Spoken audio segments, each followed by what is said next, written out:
दामोद पांडे शास्त्री आज कुमारी वैष्णवी चैनल से आप लोगों के समक्ष प्रारंभ होने वाले नवरात्रि के बारे में कुछ विशेष चीज़ें बताना चाहूँगा। नवरात्रि का प्रारंभ कब होगा, नवरात्रि में कलश की स्थापना कब होगी और उसमें सावधानियाँ क्या हैं, तमाम चीज़ों का विश्लेषण करते हुए मैं आपको पूर्ण रूपेण इसका स्पष्ट ज्ञान देना चाहूँगा। मित्रों, हमारे सनातन धर्म में नवरात्रि 4 प्रकार की है।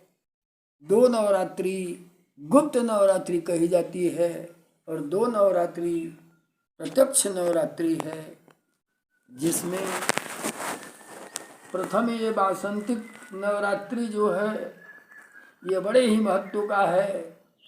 क्योंकि हमारा जो यह वर्ष का प्रारंभ है, नववर्ष, हमारे प्रतिपदा से ही प्रारंभ होता है और कल दिनांक 9/4/2024 को प्रतिपदा अर्थात नववर्ष का प्रारंभ होगा। ये प्रतिपदा तिथि जो है, नवरात्रि का प्रथम दिन जो प्रारंभ हो रहा है वो 8/4/2024 रात्रि को 11:55 से प्रारंभ हो रहा है तथा 9/4/2024 को 9:43 तक रहेगा। कलश स्थापना का सर्वोत्तम समय अभिजित मुहूर्त है। वास्तव में जितना फलदायी शुभकारी अभिजित नक्षत्र में कलश स्थापना से प्राप्त होता है, अन्य में नहीं होता है। इसलिए अनेक विवादों से दूर रह करके मेरा निवेदन है कि आप लोग अभिजित नक्षत्र में ही कलश स्थापना करें। यह अभिजित नक्षत्र 11:34 9/4/24 को अपराह्न से पूर्व अर्थात 11:34 से प्रारंभ होगा और अपराह्न में 12:24 तक यह सर्वोत्तम कलश स्थापना का समय है। फिर से एक बार ध्यान दें, 9 तारीख को अभिजित नक्षत्र का शुभ मुहूर्त 11:34 से 12:34 तक है, अर्थात इसी 50 मिनट में हमको अपनी कलश स्थापना करनी है। इस अभिजित नक्षत्र का कलश स्थापना हमारे लिए सर्वोत्तम माना जाता है। मित्रों, मैं कलश स्थापना में सावधानी क्या रखना चाहिए इस चीज़ को बताना चाहूँगा। नंबर 1 तो यह है कि आपको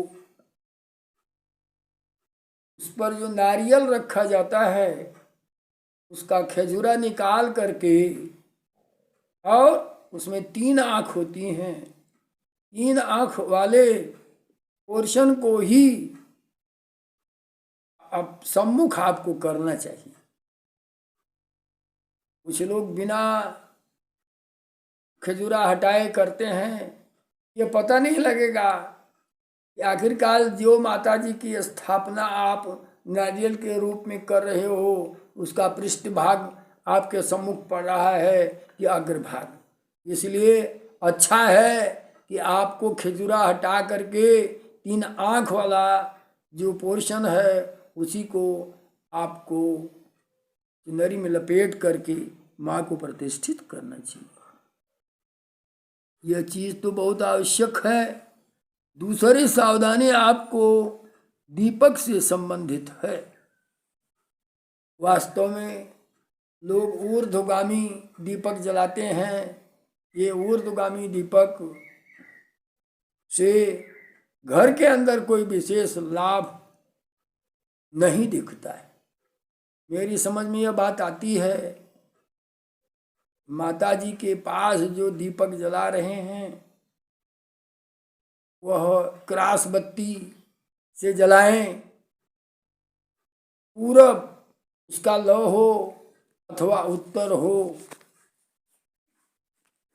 पश्चिम एवं दक्षिण भूल करके भी नहीं करना चाहिए, क्योंकि अगर आपके दीपक का लौ पश्चिम है तो नवरात्रि के अंदर ही आपको बीमार होना है, तनिक भी संदेह नहीं है। और यदि दक्षिण करते हैं तो ये पितरों के लिए होता है। अतः यह सावधानी रखें कि दीपक की लौ पूरब अथवा उत्तर हो। अगली आपको ध्यान देना चाहिए, प्रसाद प्रतिदिन सुबह भोग लगाएं, स्वच्छता एवं पवित्रता का विशेष ध्यान रखें, पूजा स्थल वाले घर में बिना स्नान किए किसी को प्रवेश न होने दें, पूजा में सफ़ेद फूल का प्रयोग न करें, क्योंकि माता जी को रक्त वर्ण का पुष्प ही बहुत ही ज़्यादा प्रसन्नता का कारण बनता है। यदि आपको अखंड दीप जलाना है तो 2 दीपक का प्रयोग करें, लंबी बत्ती हो, ऊर्ध्वगामी बत्ती का प्रयोग न करें, क्योंकि 2 दीपक का प्रयोग करते हैं, किसी कारणवश अगर एक दीपक ठंडा हो गया तो दूसरा जलता रहेगा। अब मैं आपको कलश स्थापना का सर्वोत्तम विधि विधान प्रस्तुत करने जा रहा हूँ। कलश स्थापना में ध्यान देने योग्य सावधानियाँ एवं व्यवस्थाएं हैं। मिट्टी का कलश होना चाहिए। सामग्री क्या है? मिट्टी का कलश हो, इत्र हो, दुर्वा, अक्षत, खड़ा दाना, सिक्का, अष्टगंध, चंदन, सर्व औषधि, सुपारी, सप्त मृतिका, पंचरत्न आदि चीजें हों। कलश में शुद्धता की दृष्टि से कम आपसे जो उपलब्ध हो पाए सामग्री, उसी से आपको कलश स्थापना करना चाहिए। लेकिन पानी, सुपारी, दुर्वा, अक्षत, सिक्का, चंदन तो अवश्य लें। अशोक की पत्ती या आम्र पल्लव 5 पत्ती वाला माता जी का व्रत कलश में नीम की पत्ती का भी प्रयोग करना चाहिए। विधि: सर्वप्रथम कलश पर स्वस्तिक का चिन्ह बनाएं, पुनः गले में रक्षा बांधे, गले तक पानी भरें। इसके बाद गले में रक्षा बांधें और स्वस्तिक का चिन्ह याद रखें। भगवान गणेश की नाभि कटे नहीं, अन्यथा आपके घर में विरोधाभास उत्पन्न होगा। दूसरी चीज मैंने आपको बताया, कलश को रक्षा बांध के गले में रक्षा बांधें, गले तक पानी भरें। उपरोक्त सामग्री कलश में थोड़ा थोड़ा डाल दें।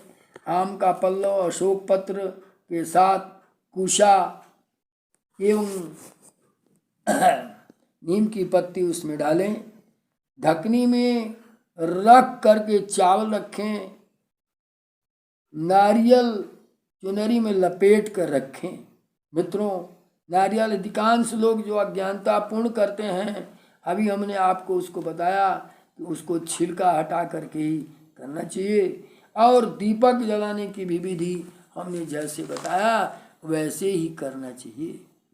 नवरात्रि पूजन का प्रचलन नव दुर्गा के विषय में पौराणिक कथाओं के अनुसार महिषासुर नाम का एक राक्षस था जो ब्रह्मा जी की घोर तपस्या किया।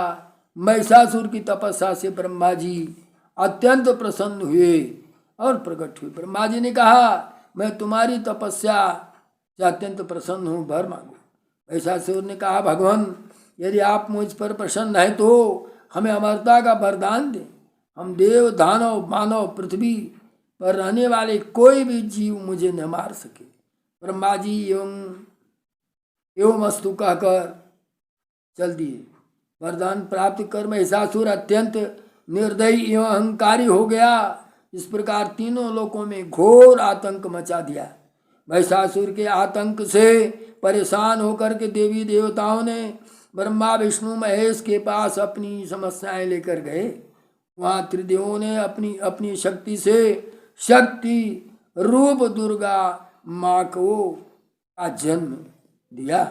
महिषासुर एवं माँ दुर्गा के बीच 9 दिनों तक भयंकर युद्ध हुआ। 10वें दिन माँ दुर्गा ने महिषासुर का वध कर दिया। अभी से 9 दिनों को बुराई पर अच्छाई की विजय के रूप में नवरात्रि मनाया जाता है। मित्रों, इसमें वास्तव में 9 दिन में प्रथम शैलपुत्री च, द्वितीयम ब्रह्मचारिणी, तृतीयम चंद्रघंटेति कुष्मांडेति चतुर्थकम, पंचमम स्कंदमातेति, षष्ठम कात्यायनीति च, सप्तमम कालाटी महागौरी चाष्टकम, नवम सिद्धदात्री च, नव दुर्गा प्रकृति। इस प्रकार 9 दिन नव दुर्गा का पूजन अर्चन करना चाहिए। याद रखिए, रात्रि में अधिक से अधिक जागरण करके माता का पूजन अर्चन ध्यान आदि करना चाहिए। मैं आप लोगों को अपने बुद्धि विवेक से अपने ज्ञान के अनुसार जितना आपको मार्गदर्शन किया, आप इसका प्रयोग करें, निश्चय ही आप लाभफल होंगे। जय माँ जगदम्बे, जय माँ योग माया भगवती।